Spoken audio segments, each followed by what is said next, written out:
Hey guys, tonight we start with the hush of a royal chamber where sleep refuses to come. The hour is late, and the air is heavy with the warm glow of lamps, their oil burning down with that faint crackle you only notice when everything else has gone quiet. You're in the palace of a ruler whose life should be draped in luxury. But instead, he paces back and forth like someone rehearsing for a debate no one else is attending. His robes trail across the marble, and you can almost hear his breath growing sharper as the night grows longer. So, before you get comfortable, take a moment to like the video and subscribe, but only if you genuinely enjoy what I do here. And hey, drop your location and the time you're watching in the comments. It's always fun to imagine this story unfolding across thousands of bedrooms at once. Now, dim the lights, maybe turn on a fan for that soft background hum, and let's ease into tonight's journey together. The Sultan cannot sleep. His mind is gnawed at by the weight of betrayal, of broken vows, and of a loneliness that creeps like ivy over stone. You trudge with him down the polished corridor of his own imagination, where every step echoes back accusations he doesn't want to hear. You know how insomnia works. One worry leads to another, and soon even the silk pillows feel like thorns. Imagine lying there, staring up at a ceiling painted with constellations, and instead of drifting away, you count every single star until your brain feels like it's had too much coffee. The lamps in his chamber are burning steadily, but there's one near the throne that flickers oddly, almost as if it sighs each time he exhales. Light used to be a comfort for rulers like him. Lamps symbolized guidance and control. Fun fact, in medieval Islamic courts, lamps weren't just for show. They were lavish gifts, sometimes encrusted with inscriptions invoking blessings. One especially famous one, now in Cairo, carries verses from the Quran praising God as the light of the heavens and earth. You can imagine how a sultan might stare into that radiance and try to convince himself the same blessing still covered his rule. But tonight, blessings feel scarce. His palace is more prison than sanctuary. You step past the carved wooden doors, noticing that the guards posted outside shift uneasily. They know their master's moods, and the palace itself, though magnificent, carries an eerie silence when the night stretches too far. Now here's a quirky tidbit you might not expect. Some medieval rulers kept trained storytellers on permanent payroll, like living Netflix subscriptions. Imagine paying someone to spin tales each night until you drift off. Except, unlike Netflix, you couldn't hit pause or skip intro. If the storyteller wasn't entertaining, well, let's just say their contract didn't exactly come with a severance package. Historians still argue whether these courtly insomnia rituals were about genuine restlessness or simply power dynamics, the ruler asserting dominance by demanding endless entertainment. For this sultan, though, the need feels desperate. He paces not just because of sleeplessness, but because of something darker, something heavy he refuses to name. You imagine yourself at his side, following his shadow as it stretches and bends under the seven flames of the lamps. His feet drag, his jaw clenches. The smell of rose water lingers in the air, though it's soured by his restlessness. And then he stops. He grips the arm of his throne as though anchoring himself, muttering words you can't quite catch. Perhaps he's remembering the betrayals that carved deep scars into his trust. Perhaps he's simply hearing his own thoughts bounce too loudly inside his skull. You might joke, well, maybe he should just count sheep. Except sheep won't do much when your trust in humanity has been ripped apart. And besides, the Sultan doesn't see sheep. He sees wolves in disguise. He leans into the lamplight, staring into one flame after another. 7 lamps, 7 tiny worlds of fire. They look almost like watchful eyes, flickering whenever his doubt sharpens. You shift closer, feeling the warmth, almost hypnotized yourself. Imagine trying to fall asleep under that glow. It's both soothing and unnerving, like a candlelit room when the wind keeps pressing at the shutters. Some say lamps are mirrors of the soul. You light them to chase away darkness, but they also reveal what hides in your own heart. For the Sultan, every flame mocks his sleeplessness. He's tired, yet wide awake. Powerful, yet utterly powerless over his own thoughts. The night stretches. Outside, you can hear distant dogs bark, and a faint breeze rattles the palm fronds in the palace garden. Time moves like honey poured too slowly. The Sultan's eyes finally drift toward the far doors, where he knows someone waits. A girl, clever, dangerous in her own way.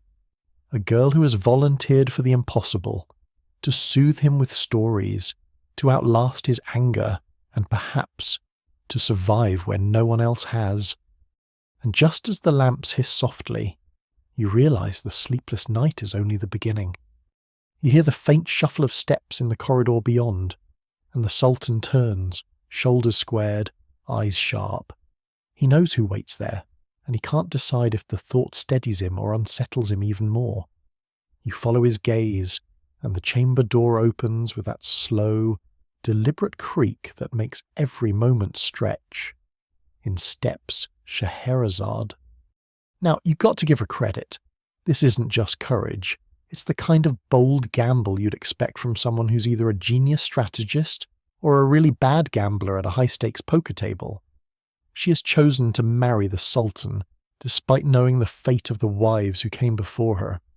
You probably wouldn't survive this kind of gamble. Let's be real.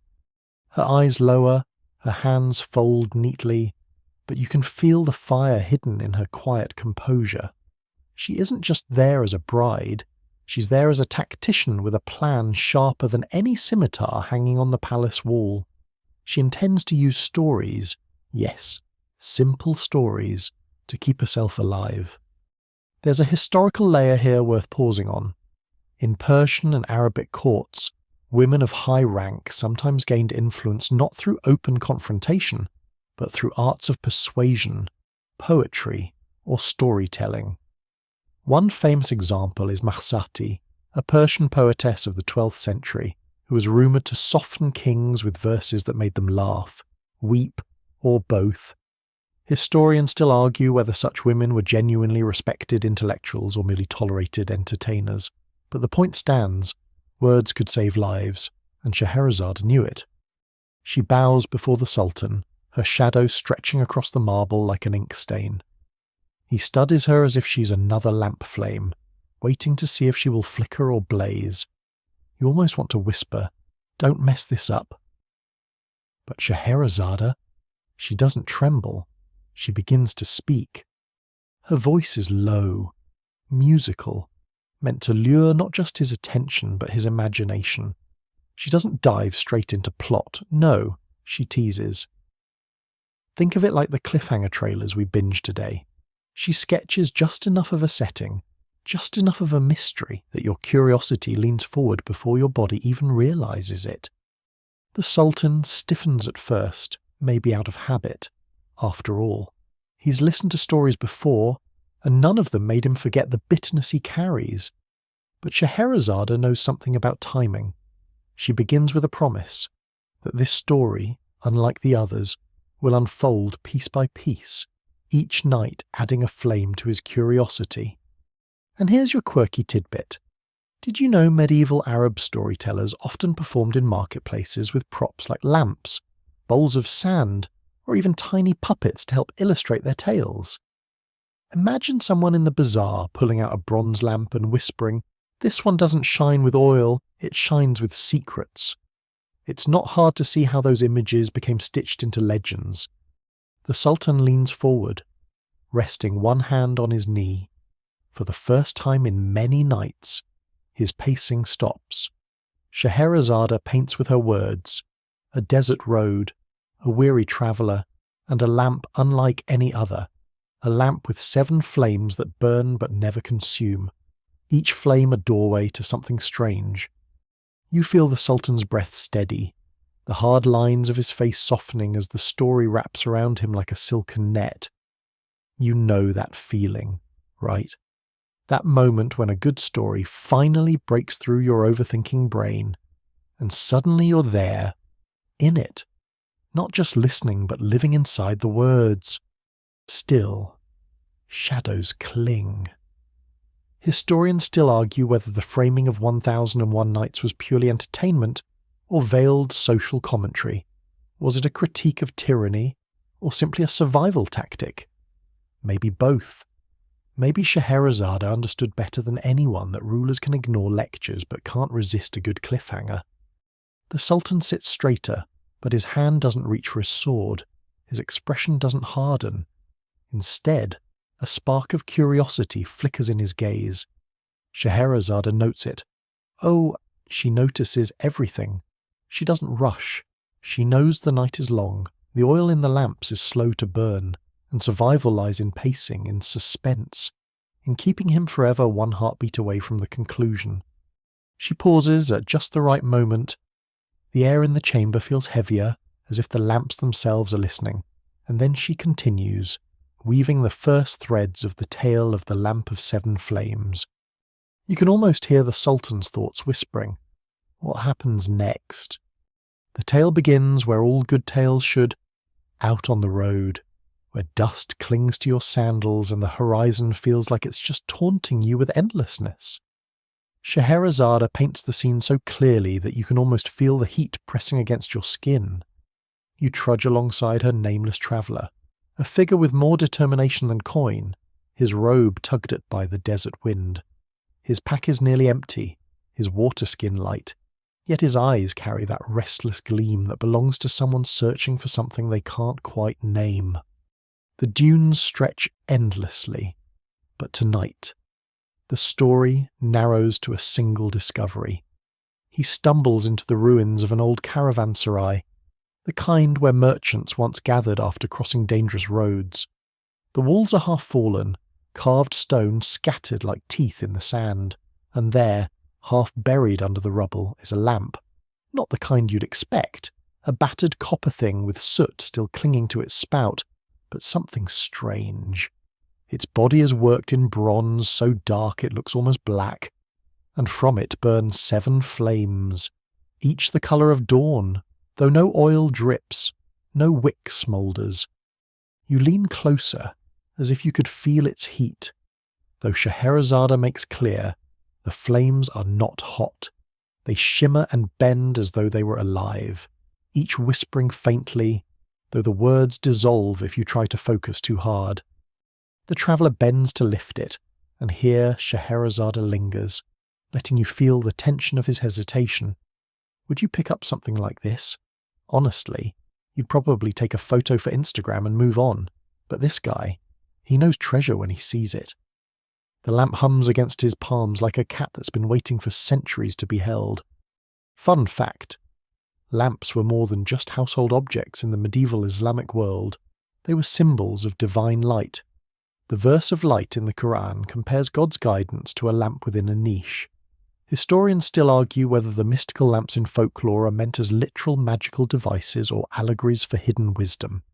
Either way, you can see why storytellers leaned on this imagery. It's hard not to be fascinated by something that shines without fuel.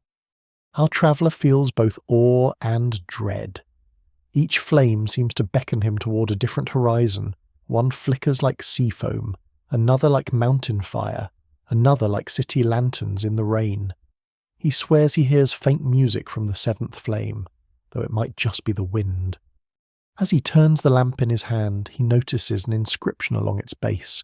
The letters are in a script half forgotten, curling and tangled like vines. You might expect the classic "rub me and I'll grant you wishes," but nope, this lamp is stingy. The letters seem to whisper instead. To see is to pay. That's it. No free lunch here. And here comes the quirky tidbit. In some Middle Eastern markets, it was said that certain lamps and bowls could trap jinn inside them, and shopkeepers sometimes sold them as curiosities to gullible travellers. Imagine coming home with one as a souvenir, only to have your cousin insist you bought a demon jar for 5 dinars. The traveller grips the lamp tighter. He's not gullible, but he's not immune to curiosity either, and in a world where fortune often favours the reckless, curiosity is as much a survival tool as it is a danger. He tucks the lamp beneath his cloak and makes his way back to the road, though he swears he feels its weight shifting against his ribs, as though it's alive, deciding whether it likes him or not. That night, he camps under the stars, the lamp burning steadily beside him. No smoke, no oil, just pure, impossible light. He feels watched, and maybe he is. Every time he closes his eyes, one of the flames shifts, as though leaning closer. He mutters to himself, "It's only fire," but the words sound unconvincing, even to his own ears. Historians still argue whether objects in folk tales like this are metaphors for knowledge, temptation, or raw power. You can imagine scholars debating across centuries. Was the lamp an allegory for divine wisdom, each flame a facet of human virtue? Or was it just a spooky artifact meant to keep listeners awake and wide-eyed in the bazaar?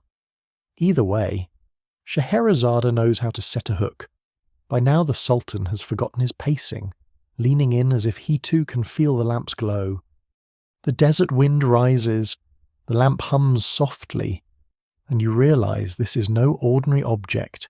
This is a lure, a trap, and maybe, just maybe, a guide.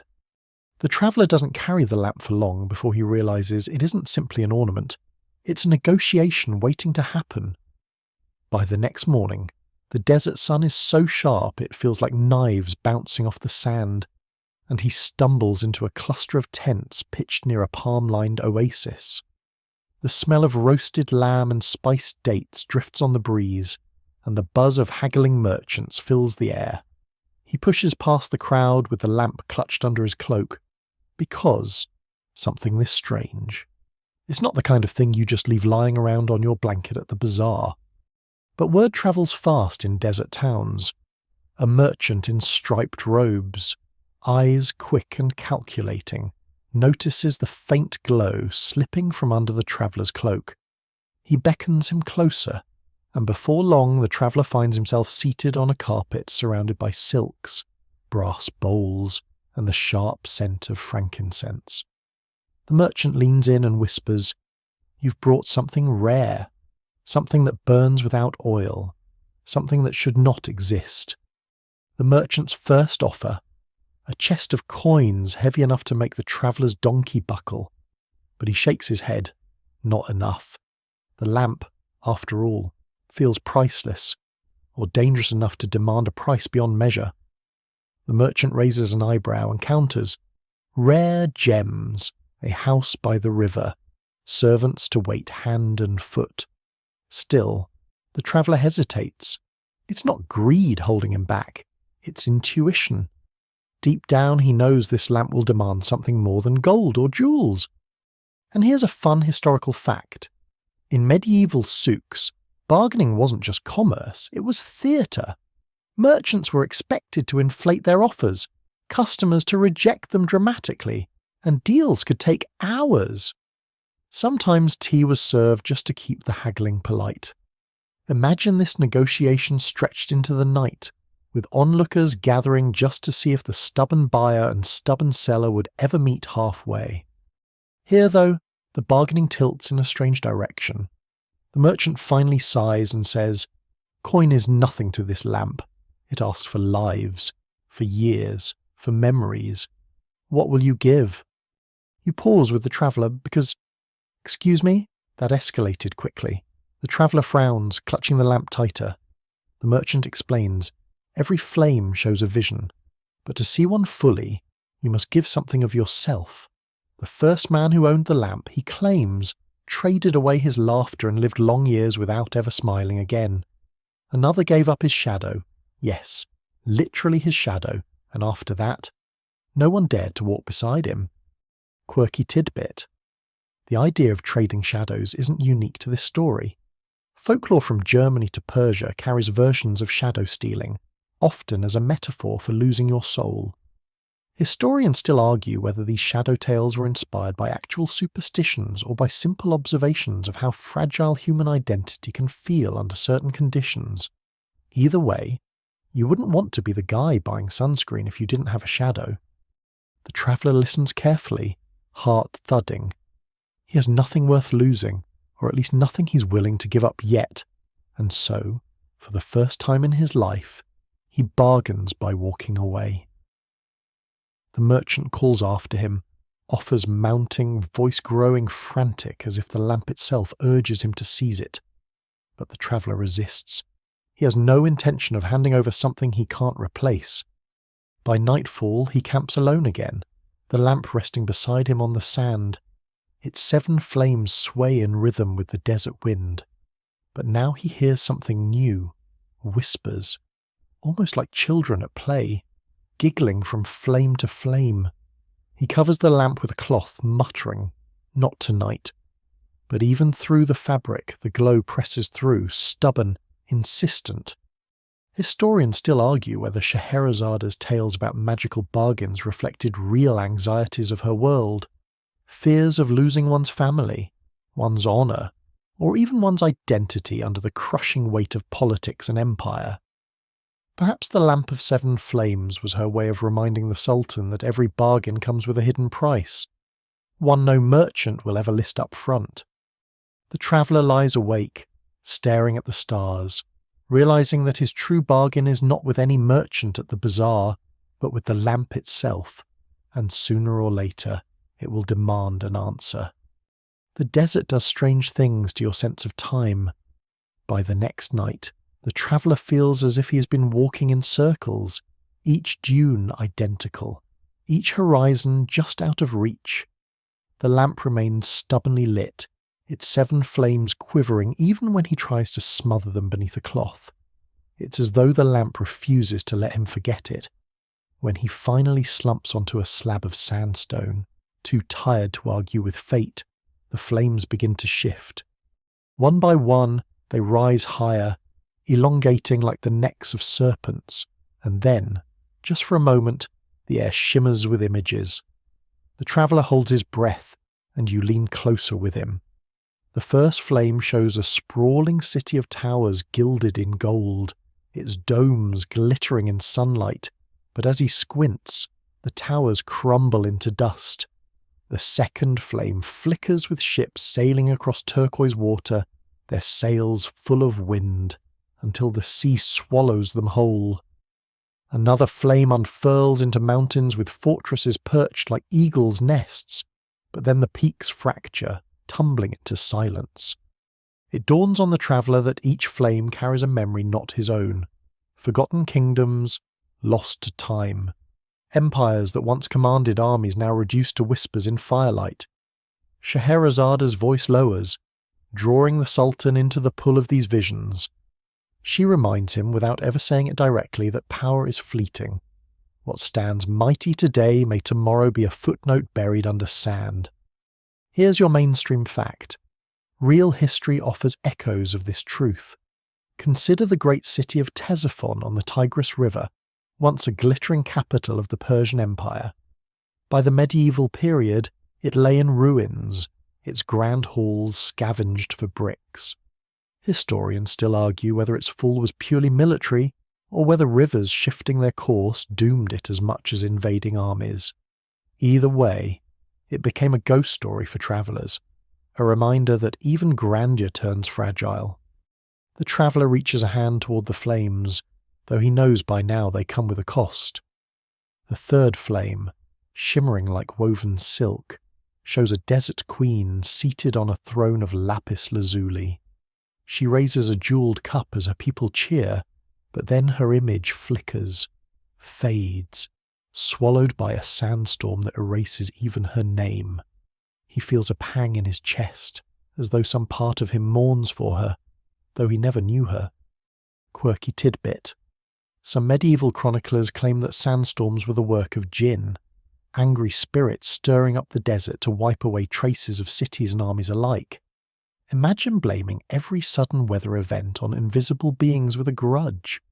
Though honestly, it's not much different from blaming Mercury retrograde when your phone dies mid-text. The traveller blinks hard, struggling to keep the vision straight. The fourth flame reveals a library, Shelves rising so high they vanish into darkness, scrolls and codices stacked like treasure. A voice whispers, so faint he can't tell if it comes from the lamp or from within his own mind. All knowledge is temporary unless remembered. The shelves blaze, the scrolls curl into ash, and the flame dims. You wonder whether Scheherazade is deliberately needling the Sultan with these images of vanished kingdoms and burnt libraries. After all, what ruler wants to be reminded that his empire too might one day be reduced to rubble? Historians still argue whether her tales were crafted as subtle critique or sheer survival tactics, but in this moment her strategy is clear. Plant the seed of doubt, cloak it in wonder, and let the ruler wrestle with it in silence. The traveller clutches the lamp tighter, sweat dampening his palms. Each flame feels heavier than the last, as though the lamp grows weighty with every vision he dares to witness. He realizes the merchant was right. Knowledge has a price. Yet he cannot turn away. The human weakness for stories is the same weakness that drives him on. And then the seventh flame, the one that always seemed to hum with faint music, flares brightest. For a heartbeat, the traveller sees not a lost city, but himself, standing at a crossroads of fire and shadow. Behind him, ruin. Before him, choice. The vision vanishes as quickly as it came, leaving only smoke curling into the night. The traveller breathes hard, heart pounding. He is no merchant, no king, no scholar. Yet here he sits with the memories of empires flickering in his hands, and for the first time he wonders, will his story, too, become nothing more than a flame that flickers and dies? By dawn, the traveller feels as though the lamp is steering him more than he is carrying it. The dunes themselves seem to bend toward a distant haze, and when the sun rises fully, he sees what looks like a long caravan snaking across the sand. Dozens of camels plod steadily, their bells jangling in lazy rhythm, and merchants in bright robes shuffle alongside, their faces hidden beneath turbans. The traveller hesitates. Joining strangers always comes with risk, but his water skin is nearly empty, and the desert has a way of turning hesitation into death sentences. So he trudges closer. The caravan welcomes him with a kind of warmth that smells faintly of roasted chickpeas and suspicious curiosity. A bearded merchant claps him on the back and offers a sip of spiced sherbet, while another immediately begins guessing how much he'd pay for a rug woven by the daughters of kings. The traveller smiles politely, holding his cloak tight around the lamp, which glows faintly even in the noonday sun. And because no merchant ever misses a detail, whispers begin almost immediately. "Did you see it?" one asks. A glimmer, like a coal without smoke. Another laughs nervously. Or maybe a cursed relic. Remember the man who bought a saddle that sang at night until his ears bled? Quirky tidbit. Believe it or not, medieval markets really did overflow with bizarre claims. Some sellers swore their amulets cured snake bites, while others insisted a carved stone could ward off insomnia. Historians still argue whether buyers genuinely believed these charms or just treated them as entertainment purchases, like picking up a novelty item at a gift shop. By nightfall, the caravan has settled in a wide crescent around a campfire. Pots of lentil stew bubble, smoke drifts skyward, and one merchant begins plucking a lute, filling the air with music that sways as lazily as the camels at rest. The traveller listens but can't relax. Every time he shifts his weight, he feels the lamp vibrate faintly against his side, humming like a restless companion. Around the fire, stories unfurl. Merchants love nothing more than outdoing each other with tales of strange discoveries. One man insists he once saw a carpet fly, though only after drinking half a jug of date wine. Another claims a friend traded his horse for a chest that produced endless salt. The laughter comes easily, but beneath it all you notice a recurring theme. Cursed objects. Everyone has a cousin or neighbour who once bought something that turned out to be more trouble than treasure. When the traveller finally admits, cautiously, that he carries a lamp that burns without oil, silence falls. Even the lute goes quiet. One merchant spits into the sand for protection, another mutters a prayer under his breath. A wiry old man leans forward and says, "7 flames, is it? Then you're doomed." My friend, that lamp belonged once to a king who tried to hold eternity in his hand. Where is he now? Dust. You can almost hear Scheherazade's smile as she spins this part. She knows the Sultan is leaning in, probably bristling at the idea of kings reduced to nothing more than whispers around a fire. Historians still argue whether these tales of cursed artifacts were moral lessons against greed or simple ghost stories to liven up dull nights. Either way, the message hits hard. Power often comes with strings attached, and sometimes the string is wrapped right around your neck. The traveller laughs off the warnings, though uneasily. He curls around the lamp as he sleeps, dreaming of flames that whisper forgotten languages. But his rest is broken. Sometime before dawn, he wakes to see shadows shifting near the camels. 2 figures creep toward his blanket, their hands reaching not for his purse but for the lamp itself. He grips it tighter, heart pounding, and realizes something important. The lamp isn't just his burden now, it's a beacon, drawing both greed and fear toward him. Whether he likes it or not, the story of the lamp has begun to spread, and once stories start moving, they're almost impossible to stop. At first light, the desert is no longer silent. The camp stirs with shouts, the jingling of camel bells, and the faint crack of bread being split open for the morning meal. But the traveller wakes already on edge, for he remembers the shadows from the night before. The lamp lies warm against his chest, and when he checks its flame, it seems brighter, sharper, almost aware. He eats little, a handful of dates, a sip of lukewarm water, and a wary glance toward the merchants who had drawn close the night before. Were they the ones creeping toward him, or perhaps men sent by another? He cannot say. The lamp gives nothing away.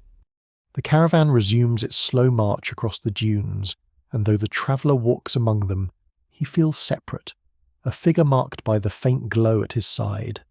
Now and then, children run past, chasing each other with palm sticks, but their play always halts when they glance at the lamp, their laughter cut short. Around midday, a sandstorm rises. The sky bruises into yellow and grey, the air thick with grit that stings like needles. Cloaks are drawn tight, and the caravan huddles into a line that moves like a serpent against the wind.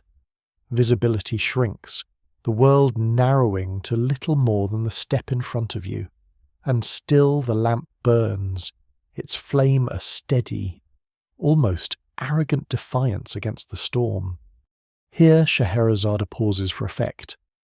You can imagine her drawing the Sultan into the scene, sand biting at his skin, eyes watering, breath choking in his throat. Then she leans closer and reminds him of a curious truth from history.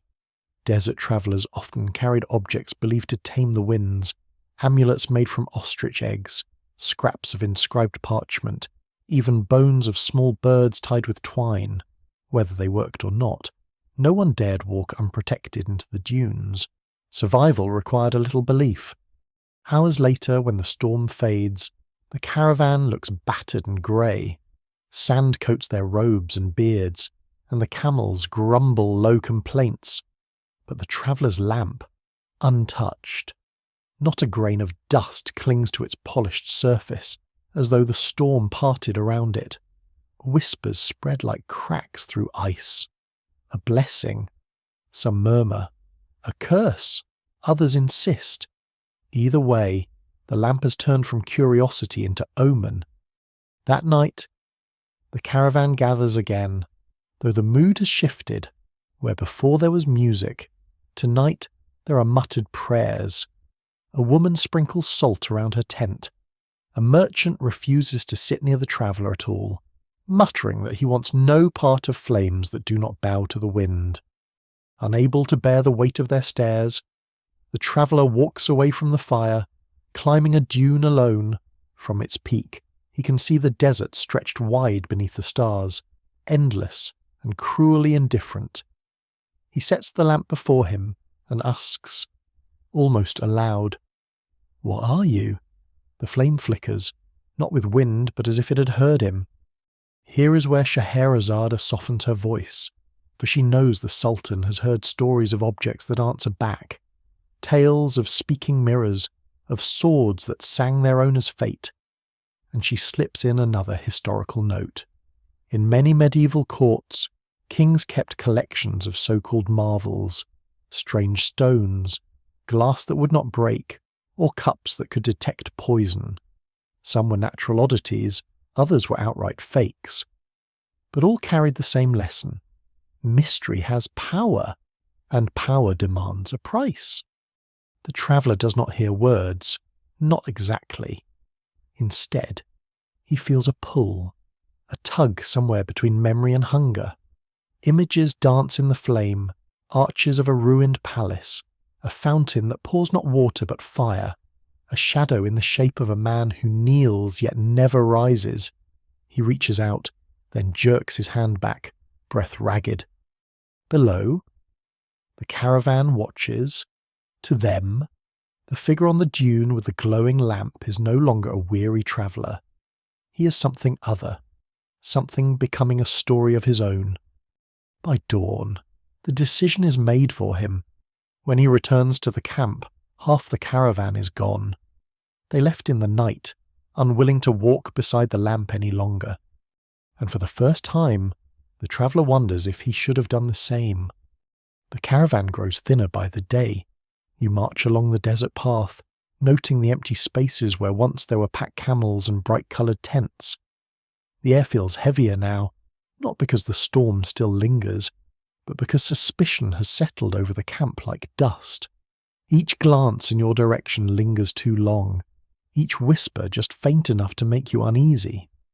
You try to convince yourself that the lamp is just metal and flame, nothing more. Yet it burns in ways no ordinary fire should. At night, when you sleep with it tucked close, you swear the flame breathes, slow, steady, as if keeping time with your heart. One evening, the camp chooses a new pattern.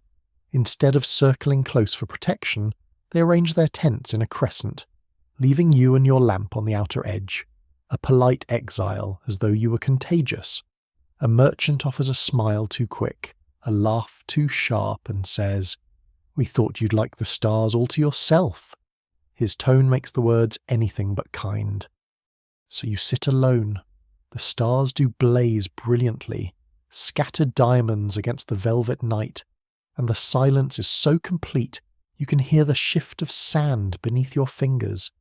The lamp burns, steady, untroubled by the wind. It's here Scheherazade adds one of her historical morsels, perhaps with a sly smile. Even in real history, travellers often carried lamps not only for light, but as talismans against spirits. Some were crafted from bronze with inscriptions, believed to summon angels or repel jinn. Historians still argue whether these were devotional objects or secret experiments in alchemy. And of course, she leaves it dangling, the Sultan wondering whether he himself might once have walked past such a lamp in his palace storehouse without knowing. That night, as you drift between waking and sleep, voices stir. Not whispers from the merchants, but something older, echoing deep within your mind. You see flashes, 7 flames dancing in perfect balance, weaving a circle that glows brighter than the sun. A palace hall carved from white stone, its walls trembling with light, and behind it all, the faint laughter of someone or something you cannot quite name. You jolt awake, sweat chilling your skin. The lamp sits where you left it, flame undisturbed, mocking in its stillness. Yet you know you weren't dreaming. Dreams don't leave you with sand in your teeth and the taste of iron on your tongue. The next day, the caravan halts in an oasis town, a scattering of mud brick houses around a cluster of palms and a pool reflecting the sun. Children play by the water's edge, women wash clothes, and traders call out prices for figs and cloth. For a brief moment, you think perhaps normalcy will return, but no. Word travels faster than camels. By the time you step through the marketplace, eyes are already following you, not with curiosity, but with fear. An old woman stops her grinding stone mid-turn, lips muttering prayers. A child, bold enough to point, blurts out, "That's the fireman!" before being hushed and pulled away. You purchase a little bread, but even the baker won't meet your gaze. He sets the loaf down and waits for you to place the coins on the counter, careful that his hand never brushes yours. At night, the townsfolk avoid the campfires. You overhear them mutter that the lamp's flame has been seen in visions, carried on the wind, hovering above rooftops. Some claim it brings prosperity, others swear it draws famine. You become a rumour while still alive, a dangerous position. Scheherazade, with her calm rhythm, reminds the Sultan of another truth. In many medieval towns, strangers with strange objects were rarely welcomed. Historians still argue whether the fear of outsiders was born from superstition or simple survival instinct. After all, one odd spark in a wooden town, and the whole place could vanish overnight. On your final evening in the oasis, a group of townsmen confronts you. They are not violent, but their words are firm. Take your light and leave. We will not have its shadow here. Their eyes flicker not with anger but with dread. And so you leave, alone now, for the caravan has splintered completely. The desert awaits, wide and merciless, but at least the whispers fall silent when you travel without others.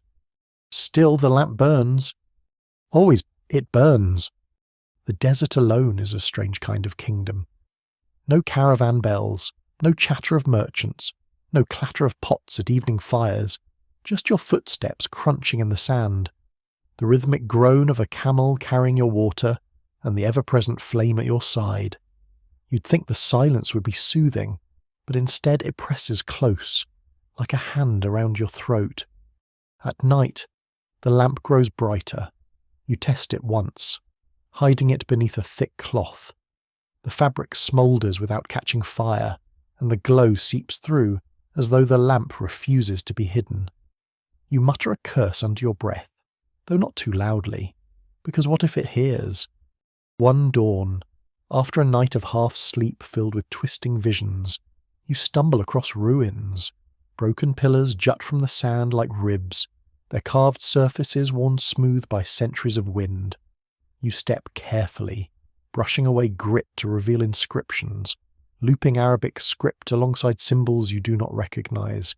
Some look like flames drawn in miniature, others resemble stars. You wonder if they were placed here by worshippers of fire, like the Zoroastrians of Persia. Historians still argue whether such desert ruins mark forgotten shrines or merely way stations lost to time. You sit among the stones, lamp resting on one of the toppled pillars. Its flame flares, brighter than before, casting long shadows that twist like serpents along the broken walls, and then music, not from your ears, but from the hollow of your chest, a humming, deep and mournful, as though the ruins themselves remember a song. You half expect a spirit to rise. Instead, you hear footsteps. Out from the dunes emerges a figure in tattered robes, staff in hand, beard streaked with grey. His eyes, when they meet yours, are not afraid. They are hungry with recognition. "The lamp of 7 flames," he breathes, voice rasping. "It found you." You shift uneasily, or I found it. The old man chuckles, though the sound holds no joy. No, lamps such as these choose their bearer. You carry fire older than the caliphs, older than the stone beneath your feet. That flame burned in the courts of kings who thought themselves gods.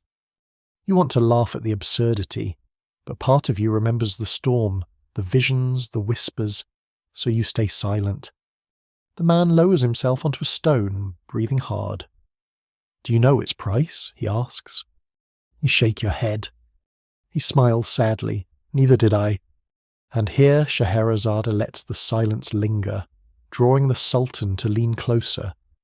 Then she slips in a nugget of history, across the Abbasid Caliphate, Scholars recorded objects they claimed were gifts from Solomon himself: rings, jars, even a brass tablet said to command winds. Some believed, some scoffed, yet the records remain, enough to tempt any ruler. Historians still argue whether these were allegories or reports of lost technology. The old man continues, "Once lit, the lamp does not extinguish until it is fed what it desires. Each flame is a gate. One by one, they open, and one by one, they consume." You glance down. Only a single flame burns now. But in your dreams, you've seen 7. What happens when all are lit, you ask, though part of you doesn't want to know. He laughs again, and this time the sound is bitter. Then nothing will remain except fire. Before you can question further, he rises and begins walking back into the dunes, leaning heavily on his staff. You call after him, but he does not turn. His figure shrinks, then vanishes in the glare. You are left with only the ruins, the lamp, and the growing certainty that you have stepped into a story far older than yourself. That night, you sit awake, afraid to sleep. The stars above shimmer with cold light, but it is the flame below that holds your gaze. You whisper, "Is he right? Is that your price?" The lamp answers with silence. And silence, you realize, can be worse than words. You wake to the sound of wings. At first you think it's the rush of a dream, sand shifting, wind sighing, but then shadows cross the dunes. Vultures, wide-winged and circling, as though waiting for you to fall. You mutter, "Not today," and push yourself to your feet, though your body aches from too many nights of shallow sleep. The lamp, as always, burns on. You set it in the crook of your arm as you walk, because part of you fears leaving it behind, even for a moment, like carrying your own doom in a brass casing. By midday, the desert reveals another ruin, though this one is not dead stone. It is a caravan, abandoned. Camels kneel stiff as statues, their bones sun-bleached and half-buried. Scattered goods lie half-swallowed by the sand, jars shattered, bolts of cloth rotted into ribbons. You find a cracked lute, its strings long gone, and when you pluck it absent-mindedly, the hollow body hums, low and ghostly. Scheherazade, of course, would lean into this moment. She would remind her listener that history has seen countless caravans lost in the desert. In fact, records from Baghdad mention expeditions vanishing entirely between Basra and Mecca, swallowed by sandstorms or raiders. Historians still argue whether such tales grew into myth, or if the desert simply keeps secrets better than any thief. You sift through the wreckage cautiously, senses alert. Among the scattered relics, you find something unsettling. Burned footprints pressed into the sand, leading away from the caravan. Not camel hooves, not sandals, just human shapes, charred into the earth as though fire had walked. You freeze, hand tightening on the lamp, and wonder if its flame has cousins wandering these wastes. That night, unable to shake the unease, you build a small camp among the wreckage. It feels foolish, but you place the lamp at the circle's centre, its glow casting long fingers across skeletal camels, and as you try to close your eyes, the visions return. This time, you see a hall of mirrors, not glass, but polished bronze, reflecting the 7 flames in endless duplication. A figure moves among them, hooded, faceless, carrying a staff of blackened wood. When it turns, the mirrors fracture, shattering into rivers of light. You jolt awake with a gasp. The lamp burns brighter, as though amused. To steady yourself, you try humour. Great, haunted lamp. Sarcastic, too. You laugh, but the sound is thin, hollow against the night. Come morning, you discover you're not alone. A rider approaches across the dunes, robed in indigo, face wrapped against the sun. At his side hangs a curved sword, the kind once favoured by desert warriors who guarded trade routes. He reins his horse a few paces from you and studies the lamp with open suspicion. You carry the flame, he says flatly. You sigh. Everyone keeps saying that like it's a curse written on my forehead. Not a curse, he corrects, a summons. The flame calls those bound to it. Some follow, some flee, but all are marked. You bristle. And which are you? Neither, he replies. I came to warn you. That lamp does not burn alone. Each flame it awakens frees something once bound. The desert remembers them. The stars remember them. And soon you will too. You glance at the solitary flame. It's just one. He shakes his head. For now. Before you can press him further, he urges his horse away, galloping toward the horizon. No name, no explanation. Just another riddle added to the pile. As the sun dips, you stare at the lamp, pulse quickening. The old man spoke of a price. The rider spoke of something freed, and you just want sleep, a full meal, and maybe one night without whispers in your dreams. But the lamp does not grant wishes, it only burns. The desert does strange things to your sense of time. Days blur, sunrises feel identical, and nights stretch long enough to question if dawn will ever return. You walk, drink sparingly, and try to pretend the lamp is nothing more than a stubborn flame. But each morning, you swear it burns a little taller, a little sharper, as if feeding on something unseen. By the fourth dawn, you can no longer deny it. A second flame has appeared, curling upward beside the first.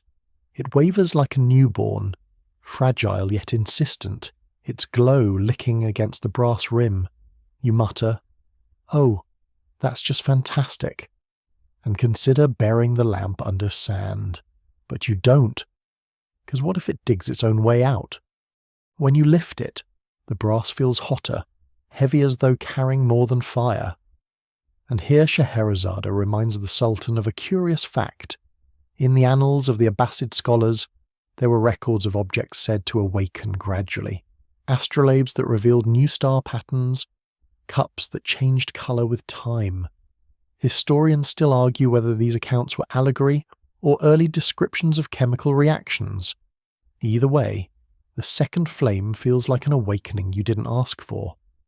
That evening, as you rest near a dry wadi, the air grows unnaturally still. No wind, no shifting sand, only silence that feels pressed against your ears. Then, footsteps. Soft, measured, too deliberate to be animal. You grab the lamp and hold it out like a weapon. From the shadows of the ravine emerges a figure cloaked in red. Their face is veiled, but their voice is clear and low. "Two flames now," they murmur, almost to themselves. It begins. You edge back. Do you people just wait in the desert for lamp bearers to wander by? A faint laugh. No, the lamp waits. We answer. They kneel before you, which is somehow more unsettling than if they had attacked. Guard it well, they whisper, for with the second flame comes the first opening. Opening to what, you demand? But the figure rises, steps backward, and vanishes into the ravine's darkness without answering. You sit long after, lamp in your lap, staring at its twin fires dancing side by side. You remember the old man's words, "Each flame is a gate," and now the first gate stands open, though you have no idea what has passed through. That night, dreams strike harder than ever. You see a city built of ivory towers, their tips burning like torches. Crowds gather, faces blank, chanting in tongues you don't understand. Above them floats a throne of fire, empty yet pulsing as if alive. You wake gasping, chest aching as though smoke has filled your lungs. To steady your nerves, you recall something from actual history because even nightmares deserve context. In the archives of Cairo, scribes once wrote of the city of Brass, a legendary place said to lie beyond the Sahara, filled with treasures but cursed by spirits. Expeditions were sent, some returned, swearing they saw gates shimmering in the desert heat. Others never came back. Historians still argue if the city was myth, metaphor, or simply swallowed by sand. You stare into the two flames, wondering if the visions are guiding you towards such a place, or warning you away. By morning, your food is nearly gone, your water lower than you'd like. And yet, when you consider throwing the lamp aside, your hand refuses. It feels fused to you now, as if parting from it would tear something from your own flesh. So you walk, alone, under a pitiless sky, with two flames burning at your side. And you know deep down that 5 more are waiting. The desert teaches you patience, though in the cruelest ways. Each step sinks, each breath scorches, and your shadow becomes a companion more loyal than the lamp. Yet the lamp refuses to remain quiet. The two flames grow taller, their glow licking higher, their heat almost unbearable against your skin. You carry it anyway, because at this point, you're convinced leaving it behind would be worse. On the 3rd night after the 2nd flame appeared, the sky changes. The stars seem sharper, closer, as though the heavens themselves lean down to spy on you. And then the sound. Not wind, not animal, but chanting, low, layered, as if 1,000 voices whisper the same phrase. You turn, expecting raiders or pilgrims. Nothing, only the dunes. You sit hard in the sand, clutching the lamp. You're enjoying this, aren't you? You mutter, half to yourself, half to the flame. The lamp flickers once, bright enough to make you shield your eyes, and yes, you could almost swear it laughed. Scheherazade would draw the Sultan in here with a sly fact. Medieval travellers truly did believe in talking flames. Accounts from Persia mention wise fires that whispered guidance to kings, sometimes warning of betrayal. Historians still argue whether these were metaphors for political advisors or the remnants of Zoroastrian fire temples where the sacred flame never died. Your wise fire, however, offers no guidance, only dread.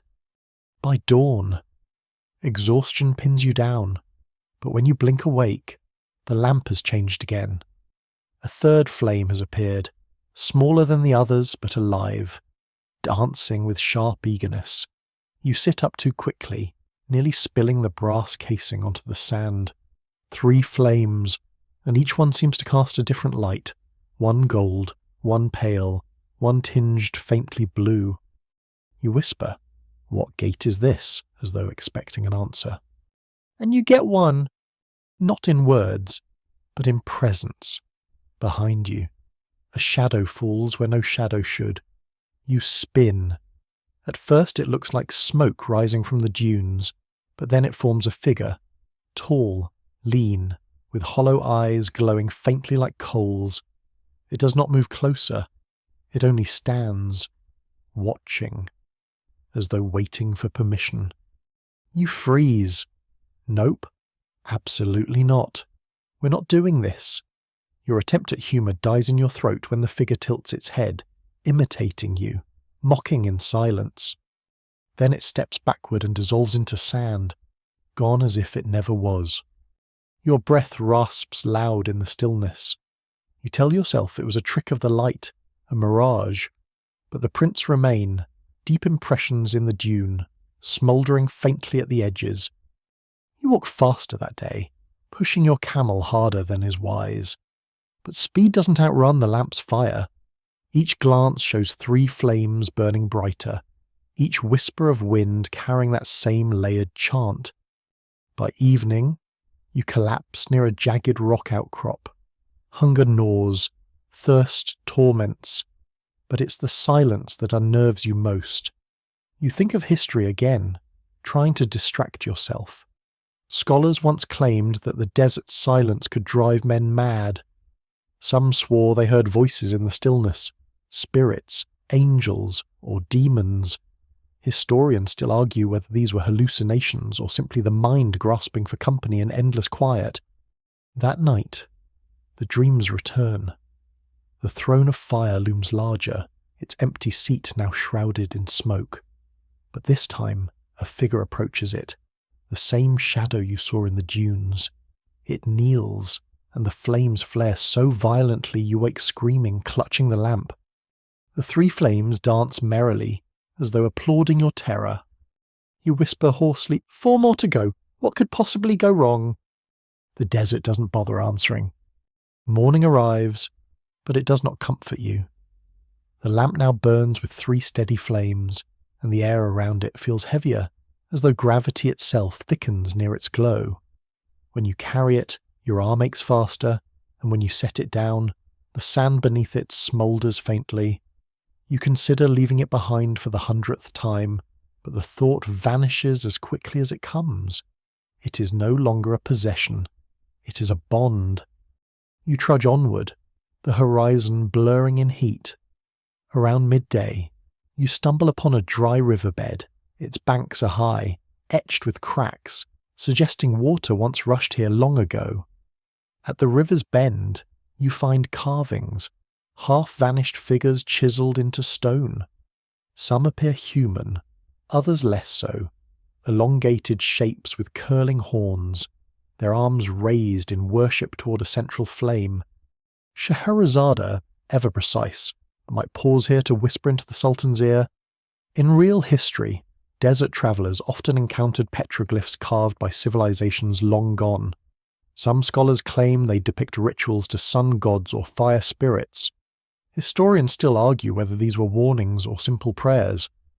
For you, though, it feels like prophecy. That night, you make camp in the dry bed, perhaps foolish, but you hope the stone walls will shield you from wind, or worse. As darkness deepens, you notice the carvings seem to shimmer faintly, as though light crawls across them from no source you can name. You rub your eyes, mutter. Too little water, too much sun. But the carvings glow brighter still. And then it happens. A 4th flame blossoms, not gradually, but with a snap like wood catching fire. The lamp hums, its brass vibrating in your hands, and before your eyes the shadows around the carvings peel free, slithering upward like smoke. Figures step out of stone, hazy and half-formed, their features indistinct. They circle you, silent, their bodies glowing with the faint same hue as the new flame, green, eerie, unnatural. You scramble back, whispering every prayer you can recall. The shapes lean close but do not touch. They simply orbit you and the lamp, moving in rhythm with the flame's dance. It feels almost like reverence. Then one breaks away. It kneels. And with that, the others vanish, sucked back into the stone with a hiss, leaving only silence and the glow of the 4th flame. Your hands shake as you hold the lamp. That's fine, totally fine. Just ghosts kneeling at me. Perfect bedtime story. The laugh that escapes you is more hysteria than humour. When sleep finally comes, the dream is worse. You're no longer in the desert. You stand in the Hall of Mirrors again, but now 4 of them burn, their flames reflecting infinitely. The hooded figure stands closer to the throne, its shadow sharper, and when it raises its hand, your own arm moves with it. You wake clawing at your wrist, as if someone else's grip controls it. By dawn, you are hollow-eyed, trembling, yet still walking. Because what else can you do? The lamp does not rest, and neither can you. In the distance, you spot mountains, jagged, black, thrusting upward from the sand like teeth. Relief wars with dread. Relief, because any change in the desert's monotony feels like salvation. Dread, because you know in your bones that the lamp is leading you there. Scheherazade lowers her voice at this part, drawing the Sultan closer with the suggestion. Mountains in the desert often held caves used by hermits, rebels, or mystics. Some were said to guard relics too dangerous for ordinary hands. Historians still argue if these tales were born from truth or fear of the unknown. You walk toward the mountains anyway, because when a lamp with 4 flames demands a destination, resistance feels pointless. And besides, you whisper to yourself, you probably won't survive this. By the time you reach the base of the mountains, The desert has drained you nearly hollow. Your skin is raw, your lips cracked, and the lamp grows hotter with every mile, until holding it feels like gripping the edge of a forge. Still, you do not let go. You cannot. The 4 flames burn steady, their glow reflecting against the obsidian-black cliffs that loom above you. The mountains rise jagged, not smooth like worn stone, but sharp, almost like shards of glass piercing upward. Wind whistles through their teeth, carrying a sound like whispering voices. You press your back to the rock for shade, but the air here is no cooler. If anything, it is heavier, as though these peaks hold heat inside their bones. That night, you make camp in a shallow alcove. You expect the lamp to demand something new, but instead it sits on the ground beside you, its 4 flames flickering lazily. Exhaustion drags you under before you can even speak a prayer. The dream is not a dream. It begins as one, you walking in the mirrored hall, but this time, you do not walk alone. The hooded figure is beside you, close enough that you can feel its presence. And then, suddenly, you are not dreaming. You know this because the sand is beneath your feet, the heat is on your skin, and the lamp, the lamp, is burning in your hand even as you sleep. The hooded figure gestures toward the mountains. You hear its voice for the first time, not a sound, but a vibration that scrapes through your skull. The 5th flame waits. You jolt awake, drenched in sweat. The alcove is silent, but the lamp glows brighter than it should. The 5th flame has not appeared, but the promise of it hangs in the air like the smell of rain before a storm. By morning, you push upward into the mountains. The paths are narrow, winding between cliffs that seem almost alive. At times, you swear the stone shifts beneath your touch, breathing like the flank of some slumbering beast. Hours pass, the sun slides west, and then you find it, a cleft in the rock, wide enough to be a passage. Inside, the air is cool, your first taste of relief in days. The cave smells faintly of iron and smoke.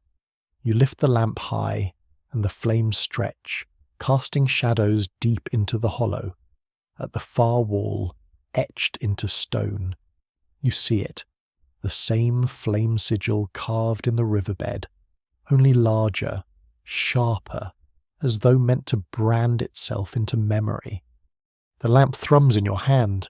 You know what is coming. The 5th flame ignites. This one is blue, cold blue, the colour of glacial ice, and yet it sears through you as though your blood has frozen solid. The cave shudders. Dust falls in sheets from the ceiling, and then, from the sigil, a fissure opens. Not a doorway, not quite, but a tear. From it pours a sound like 1,000 voices gasping at once. Figures step through. Not hazy like before, but solid. Tall, armoured in something that looks like glass fused with bone, their helmets smooth and featureless. They move in perfect unison, as if one thought drives them all. You stagger backward, pressing yourself to the cave wall. No, no, no, no. The lamp's blue flame flares, and the beings kneel, just as the shades did in the riverbed. But this time, they do not vanish. They stay, waiting for you. Scheherazade might, at this point, soften her tone, telling the Sultan how ancient kings once claimed armies born from lamps, spirits bound to serve the bearer of sacred fire. But her voice would carry a warning too. Power granted by the desert is never truly given. It is loaned, and the debt is always collected. You stare at the kneeling figures. The lamp grows heavier in your hands, and you realize with sick certainty you are not carrying it anymore. It is carrying you. The soldiers remain motionless in the cave, their glass and bone armour glinting with the blue of the 5th flame. They kneel, perfectly still, awaiting a command you cannot bring yourself to speak. Your throat is dry, your heart racing, and yet you know that if you whisper a word, just one, they will obey. That knowledge terrifies you more than the silence. The lamp pulses in your hand, and with each beat you feel the cost pressing closer. You remember the caravan's gossip, cursed objects, talismans that consume their owners. You remember the vizier's greedy eyes. And above all, you remember the hooded figure's promise, 7 flames, 7 trials. The cave trembles again. The 5th flame stretches higher, blue curling into white at the edges. And with that flare, you feel the presence of the 6th flame hovering, waiting, almost begging to be born. You stagger back. No more, you whisper, though the cave walls echo it as though mocking you. The figures do not move. They are bound, and you realize they will remain bound until you choose. That is the trap. That is the weight of kingship. Power is not freedom. It is obligation shackled to your ribs. Historians still argue whether this motif in Scheherazade's tale reflected the Abbasid court's anxieties. Rulers desperate for armies, yet terrified of losing themselves to the armies they commanded. And here you are, sweating, shaking, lamp burning your palm. You imagine taking these soldiers into the Sultan's palace, marching them through the jewelled gates, seizing a throne. For a second you let the thought sit, sweet and dangerous. But then the 5th flame flickers strangely, almost in disapproval, as though it knows you are not yet worthy. You stumble out of the cave, soldiers vanishing like shadows at dawn.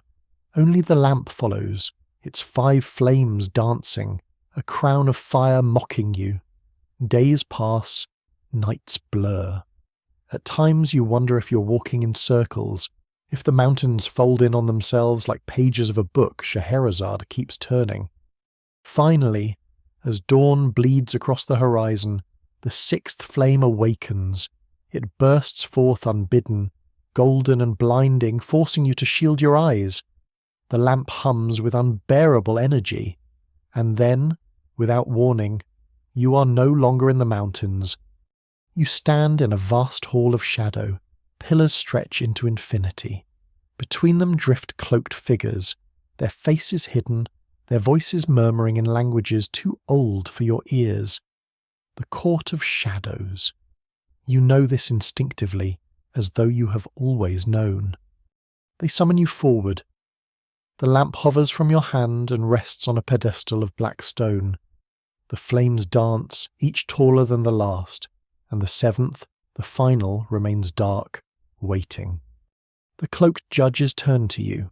Their voices converge, a single thunderous chord that rattles your bones. The 7th flame requires a choice. You shiver. What choice? The flames flare. Visions burst around you. Empires rising and falling. Crowns passed from head to head. Swords drawn. Cities burning. Lovers embracing. Children laughing. All of it. History itself. Looping endlessly. The voices continue. Ambition or compassion, the lamp will live. You will not. It is not fair, you think. None of it has been fair. Yet you know this is the point. Scheherazade is whispering to her king even now, her voice steady though her heart races. See, majesty, power is fleeting, mercy endures. You step forward. The 7th flame flickers to life, crimson, pure and calm, unlike the others. You reach out. Your hand trembles. For a moment you consider choosing ambition, a throne, a dynasty sung for centuries. But you see the faces of the caravan merchants, the fishermen who told you stories, even the vizier in his cruelty. You see people, ordinary, flawed, fragile people. And you choose compassion.